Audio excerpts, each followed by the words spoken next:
I'd like to share with you my getting a second chance at life. It was March 25th of 2003. I remember being in the operating room. I was numb from the shoulders down as I watched my surgery on the monitors above me. I had a 95% blockage in a major coronary artery. My surgeon made a tiny incision in my right leg and inserted the guide wire that he would use to place the stent. The stent is metal scaffolding that opens up the arteries. I remember hearing him say, "It's too short, get another one, we need another millimeter." Even with the longer guide wire, the stent was difficult to place. My blockage was at a juncture so that opening up one side of the artery would shut off the blood flow to the other, causing a massive heart attack.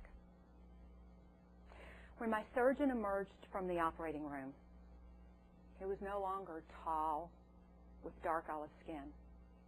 He was now hunched over and pale ashen gray. After 1,000 stent successes, he had nearly lost his patient. What was it that got me to this place? It was possibly stress. I don't want you to go through the same thing that I've been through, and that's the reason I'm here tonight, to share with you what I've learned. So let me take you back, give you some background behind what actually happened. At the time, I was an e-business strategy consultant for Cisco. I was a road warrior. I was on the road 90% of the time. A typical week was flying to 1 to 3 cities, constant conference calls, marathon meetings, work around the clock, work on the plane. It was pretty much of a harrowing life. This particular evening, I was flying to San Jose. I was going out to see some customers there and to some meetings at headquarters.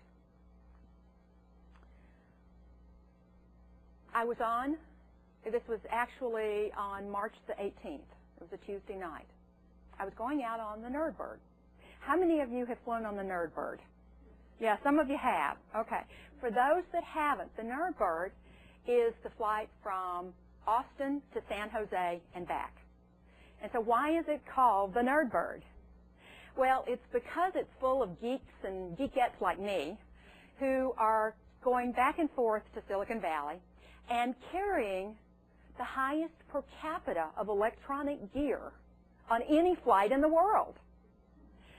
We all were packed with our cell phones, our pagers, our PDAs, our noise-canceling headphones, our DVD players, and certainly our laptops and with wireless cards and our M-Power outlets for plugging into the underseat power.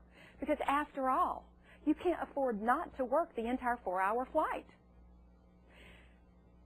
So on that particular flight were lots of others like me. And we were all ready to head out to San Jose. And I was waiting in the departure lounge when I was on a conference call when a customer call beeped in. "Hey, Rick." "Yeah, just getting on the plane." "Sure, I'll send you some customer care slides as soon as I get off the flight." "Great, see you tomorrow, bye." Well, that was the customer that I was going out to see. I thought, I'll get back on the conference call, but I need to instant message my colleague and see if I can get the latest version of those slides.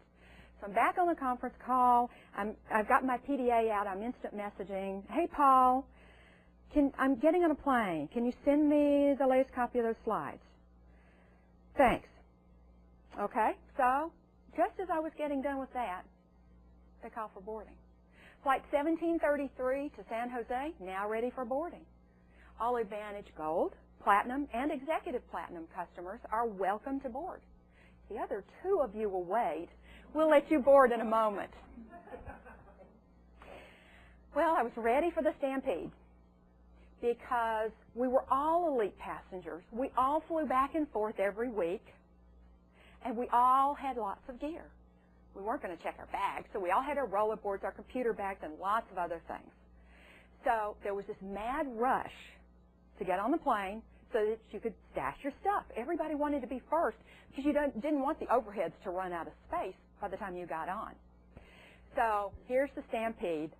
Get on the plane, stick my rollerboard in the overhead, put my computer bag under the seat in front of me, pull out my computer, hook up to the wireless in the terminal, pull my mail. Here come the slides from Paul. So there I had what I needed to work on the flight.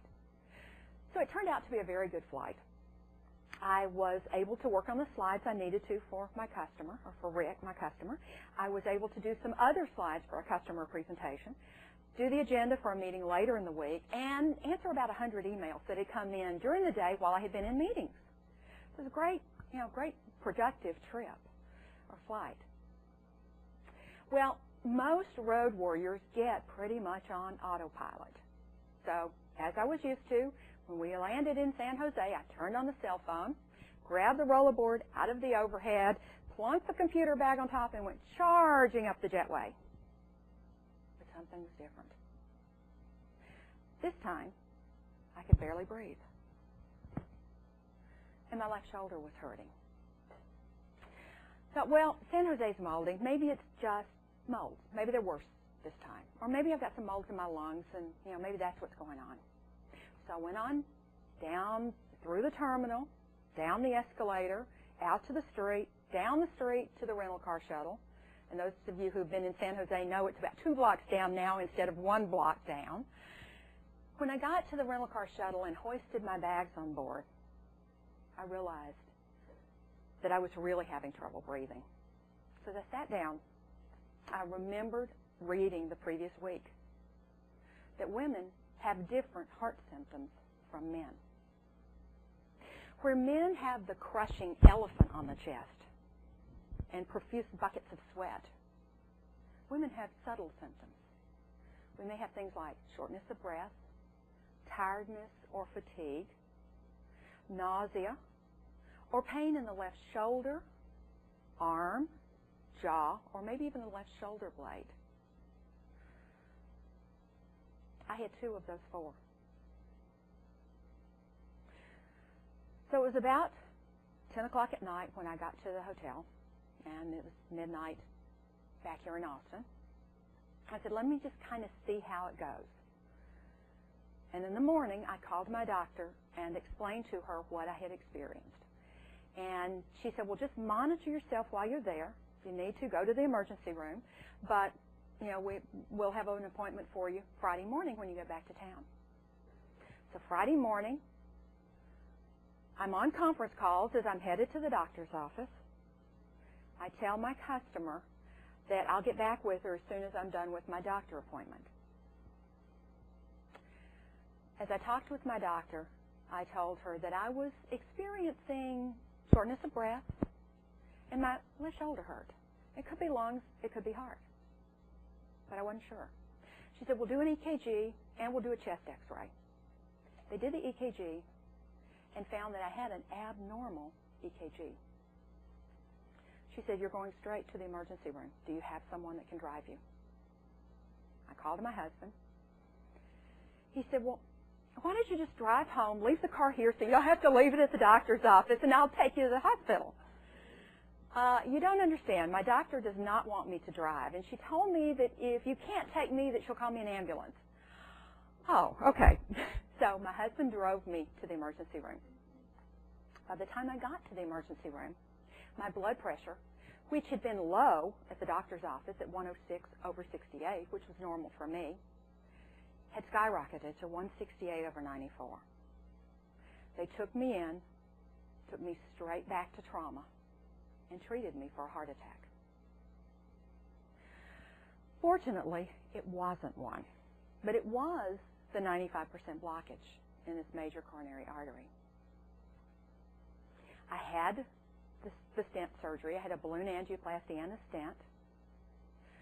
And as you heard, I almost died. but I was extremely lucky.